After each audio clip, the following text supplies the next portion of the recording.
breaking down Red Raider baseball like only we can. This is the Talkin Baseball Podcast from Double T 97.3 and DoubleTSportsNetwork.com.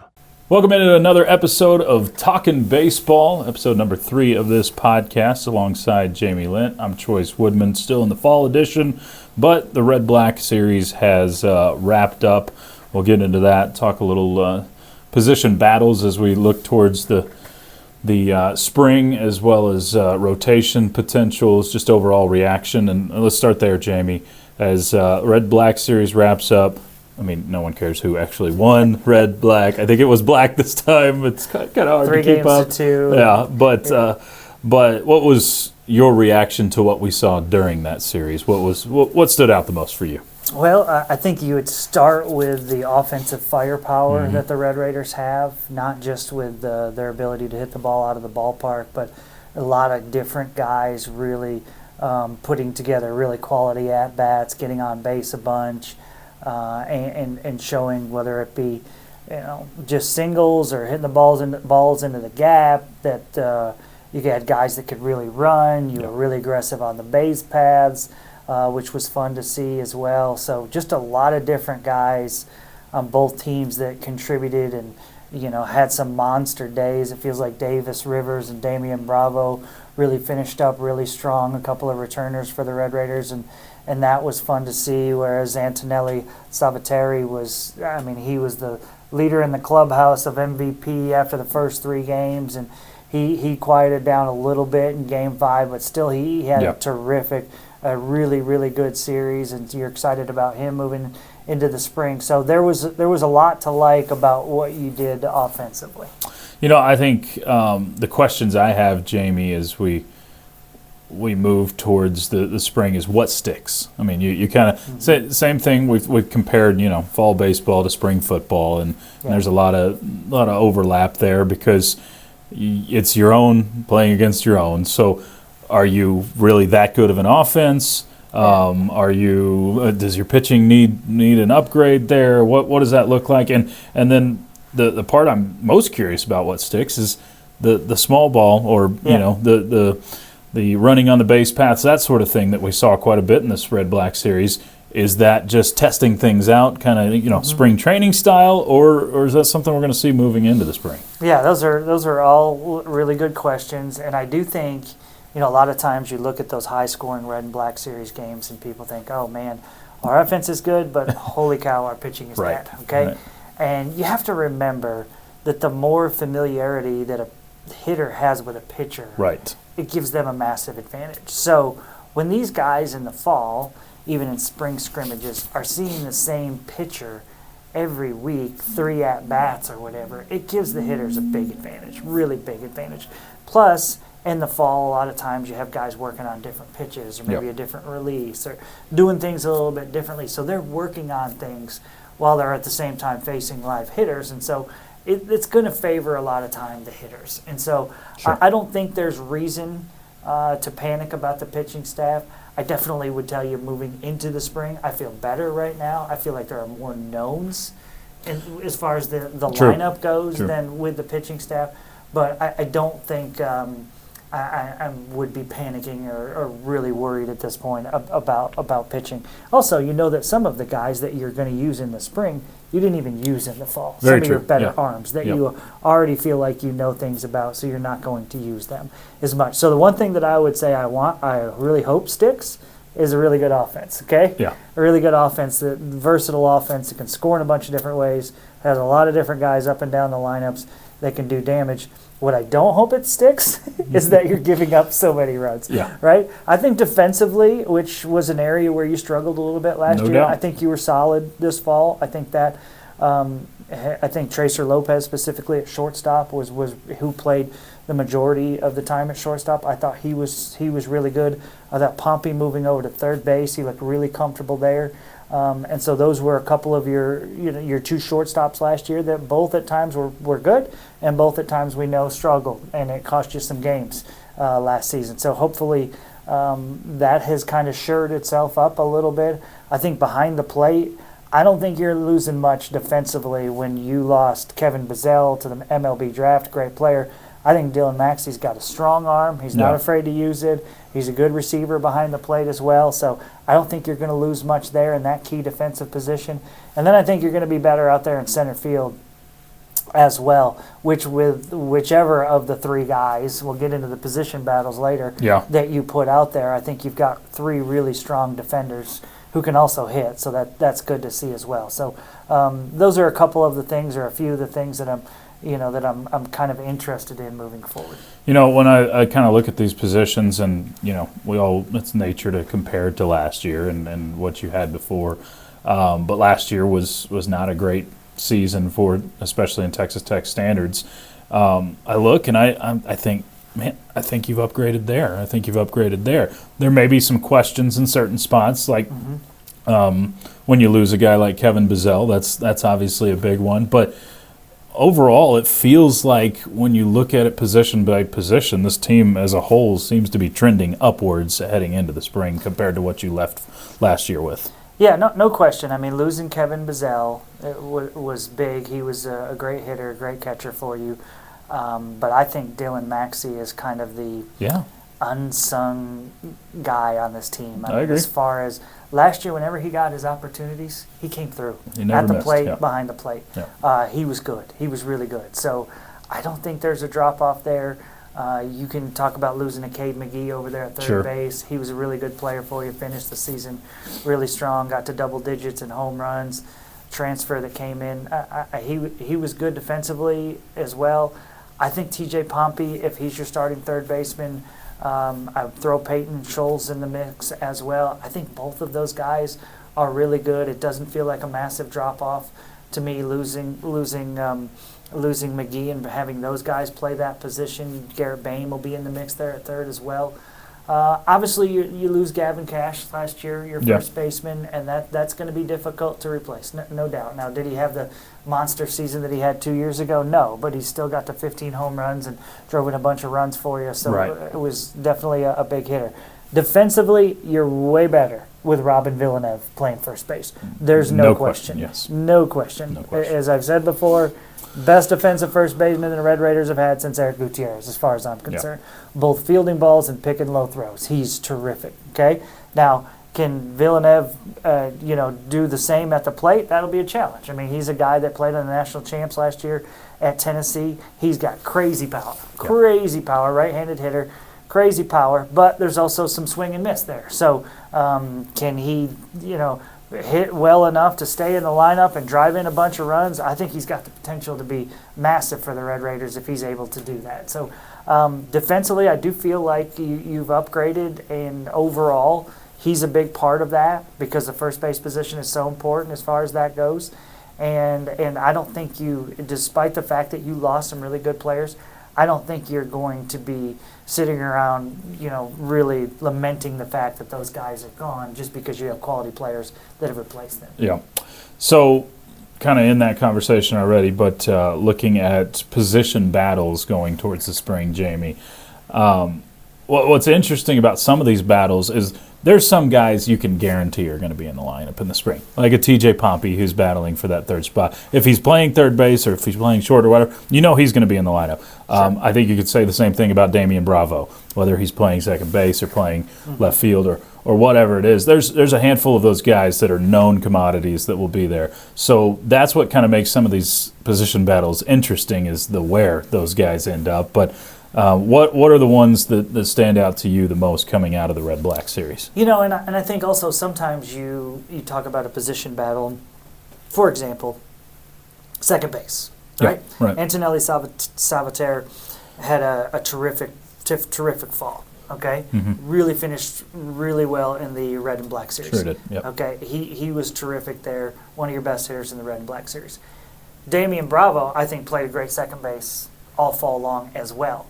But it may be a situation where Salvatore is the second baseman and Bravo goes back to the outfield, not because Salvatore was better, but because if you're trying to get your best nine in the lineup, exactly, you want both of those guys in there. Okay, so it may not be a situation of this guy beat this guy out, but it's where can we put our pieces to get our best 9 guys, Sure. on the field and really in the lineup. That's really the most important thing. So that being said, some other positions that I really wonder about. I'll talk about the backup catcher position. Mm-hmm. We know that those guys usually catch once, maybe twice a week. I think Maxey is the lead guy. I think Hudson Parker is pushing Davis Rivers for that backup spot. Davis Rivers has his power stroke from the left side is legit. And so you want him to be in the lineup. But I think Hudson Parker's done a great job defensively back there. And so I think he's put himself in the conversation to take away innings or starts at the catcher spot when you're giving Dylan Maxey a day off. So that's one of them. Over at third base, I think you got 3 quality candidates there. And TJ Pompey, played shortstop last year, in the Cal transfer, and Peyton Scholes. And then also Garrett Bain, who put his name into the portal and then came back for the Red Raiders. Garrett over there at third base that was impressive with the bat in his hand last season. Now, Garrett's been playing a lot of right field for the Red Raiders of late, and so maybe that's ultimately where he ends up going, is being a corner outfielder instead. But I think it's a great matchup over there, and if it's Pompey or it's Scholes that's winning the battle, it feels like the other guy is going to find himself in the lineup a bunch still. Scholes can play first base, and also you look over at Pompey, who can play short and second. Either of them can DH as well. Feels like guys that are going to be in the lineup a lot, even if they're not starting at third base. Center field's the other one.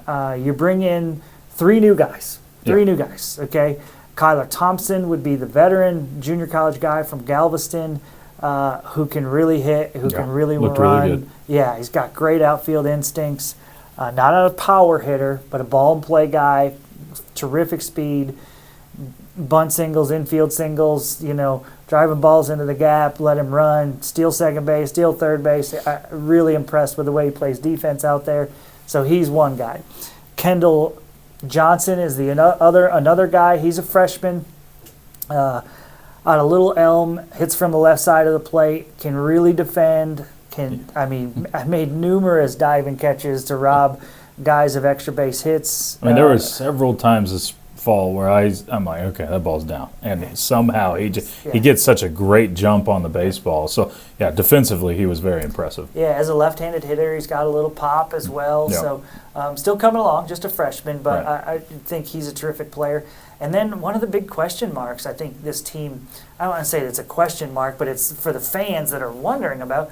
Jay Souza was one of your highest rated prospects coming into the season, and we didn't get to see him at all. He had an ankle injury that happened in the summer, and so or late spring, and he didn't get to play in fall balls. The Red Raiders just want to make sure he's 100% before the games that really matter. So they played it cautiously with him, and he didn't play all fall. So you never really got to see what he can do, but he is thought to be an immediate impact, big time player, and so he's in that mix at center field as well. So I think that's a great position battle out there. And then there's part of you that says, if Souza or Johnson's playing center, could Thompson move over and play right or left? I think that's probably something that we will see some of, especially late in games if you have a lead. Yeah. When you want to put a really defensive outfield out there, we'll see some of those guys in the mix there. Yep. So with that, we'll move to the arms on the mound, what you've got there, Jamie. And first question is, all right, if you were playing games in December, if you're getting ready, but if you were having to get ready for games in December, what would your rotation be in your mind right now, your weekend rotation? Okay, and I'll even say if it was February 13th and we were a day away, sure. I would tell you what my weekend rotation would look like. First off, because Zane Petty did not pitch in any of the fall scrimmages or the red and black games, even though he started throwing. We saw him on the sidelines throwing to outfielders, warming them up between innings, so the arm's back and healthy. And he started pitching before the red and black series ended, just not to live batters in those scrimmages. Yeah. I'm probably going to hold off on him a little bit. I would imagine that maybe they will ease him in. And so he probably doesn't start as one of your weekend starters. I might even say maybe he's a midweek starter, or maybe he starts, where they say, hey, we just want you to pitch 3 or 4 innings today. Yeah. Or maybe he starts coming out of the bullpen. I'm not sure. but I'm not putting him there. But I definitely think as the season goes along, he could end up in the weekend rotation. Yeah. I would go with Mac Hewer, the sophomore right-hander out of Georgia, who started a lot of games on the weekend last year. I would go with Jack Siebert, who is a senior transfer from USF, another right-hander. He was their Saturday guy for 2 straight years, so I think Siebert will absolutely be in the mix. And my third guy is a guy I didn't hear a ton about before the fall. It's Tyler Boudreau. He's a right-hander, a junior college guy. Booty. Booty is his nickname, yes. Who's been really, really impressive. And maybe one of the most impressive pitchers this fall, in my opinion. So I think, and you saw the Red Raiders stretch him out a little bit, letting him go 3 and 4 innings, which makes you believe they think he could be that guy. But maybe it's always hard because this coaching staff, the way they've done things, there's been times where they've taken some of their best arms and used him as a swing man out of the bullpen, right? So maybe you could be used on Friday, maybe you could be used on Sunday, maybe you could be used in a midweek for an inning or 2 each of those. And so those are guys that you can use to help you impact 3 games and not just 1, being a starter. So you just never know what the coaching staff will decide to do there. It does feel like, Jamie, the best years you've had on the mound under Tim Tadlock has felt like you've got a 4th arm in that weekend rotation because the long reliever, the guy that can go a Friday, Sunday, the Johnny Droes, Hayden Howards, Ryan Shedders of the past, those type of guys. Who are some of the best candidates to maybe be in the mix there? Just some of these other starters that you have mentioned? Yeah, would definitely include some of the starters. I would guess Zach Crotchfeld would be one of those guys. I would say that Will Jordan, a freshman right-hander, he was impressive. Probably had the best line in his 2 appearances in the Red and Black series of any pitcher. I would definitely feel like he would be in the mix. Crotchfeld is the transfer lefty from Auburn, so I would think Zach would play a major role. Parker Hutera, back from last season. Don't forget about him. Can't forget him. Yeah, I mean, he was terrific last year. I think wore down at the end of the season, but he's not thrown a lot this fall because they know what they have in him. They just want him to be well rested. Those would be the guys that would really, really jump out to me right off the bat. Choice? Okay. Yeah. You got quite a few options when it comes to the arms, and I think that's what, if you're just looking at a roster, probably stands out the most is how many pitchers there are on this roster. Yeah, 28 of them, and I just feel like last year you finished the year with about 7 or 8 guys that you were confident in. Right.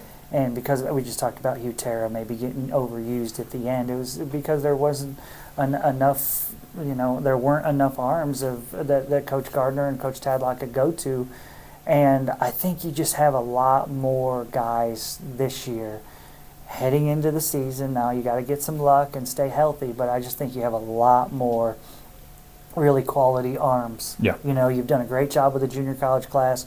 There's a couple really high-end pitchers that are freshmen that I think are going to make an impact. And then you brought back many of those 7 or 8 guys I'm referring to. You brought back most of those guys as well. So it just feels like there's way more options to feel good about on the mound this year compared to where you finished last year. Yeah, I think just overall with this team, there's a lot to feel good about and a lot to be excited about heading into the spring. So that'll be our last episode here with Talkin' Baseball until January. We'll come back and we'll have plenty of preview for Tech baseball season, which is not far away, right around the corner.